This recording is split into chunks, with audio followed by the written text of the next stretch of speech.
Welcome, everybody. This is an interview with Jason Ramchandani of London Stock Exchange Group, or LSEG, as it now prefers to be called. We are appearing together at the Tuesday, April 16th conference run by the Society of Technical Analysts, the second one of its type at One Moorgate Place. And the title of that conference is Technicals to Trading Systems from Classic Charting to AI. Jason and I will be presenting together, Jason doing live programming with Python, and we will definitely be more towards the AI end of it. Let me introduce Jason firstly. So Jason Ramchandani is lead developer advocate and developer community manager at LSEG. He has a degree from UCL, previously worked at Jefferies, Sakura Finance, and Okasan Securities. Now, the talk subject for us too, as I say, this is taking place at 11:20. You can attend in person or you can attend remotely. And now what we'll be talking about is we're going to live apply some XAI, that's explainable AI techniques to the study of various technical analysis features or indicators using Python scientific ecosystem. So having introduced Jason, over to you. Would you like to explain what explainable AI is and what we're actually going to be talking about? Yeah.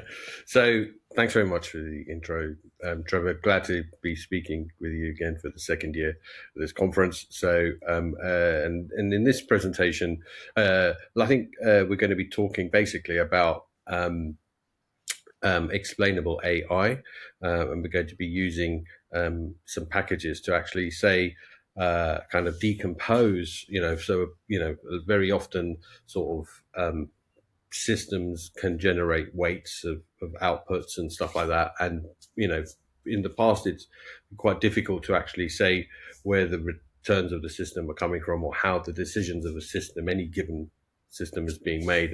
And there have been advances recently to try to sort of delve into that and see, which of the factors are being used or which features are being used in the model, and how much of weightings that each feature is responsible for in coming to a particular outcome or weighting or decision, let's say. So as we look at different technical indicators, there are many technical indicators, and then what we try to do is to split them into a few components, like trend component, cyclicality component, some other kind of broad feature sets. And then what we're trying to do is to basically say, well, if you're given this stock, which of the components are basically, which are the larger components accounting for the movement, or what is the explainable, which are the larger explainable factors.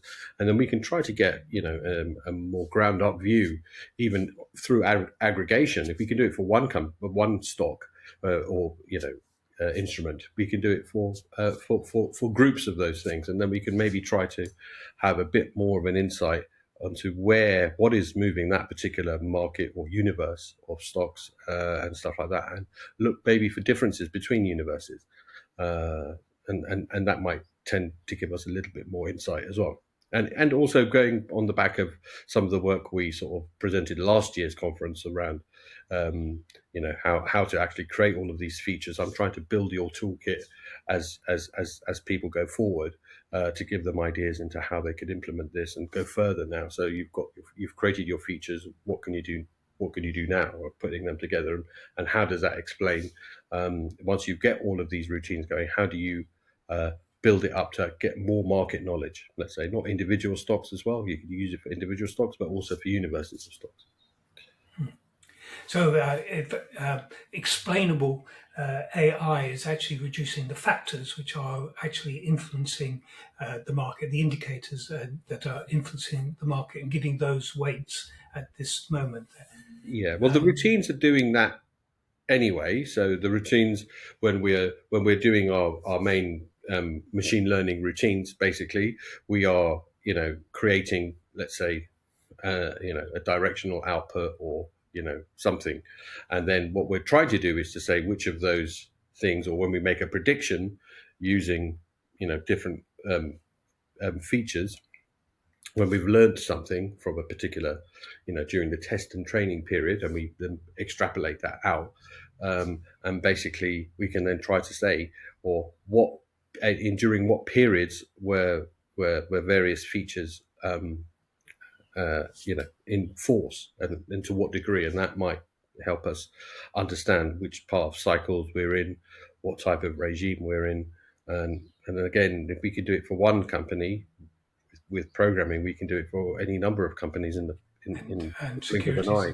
commodities, or anything. or sectors, Yeah. and this, that, the other. We can start to see what's really going on. It might add some new information for us, new useful information which we could exploit.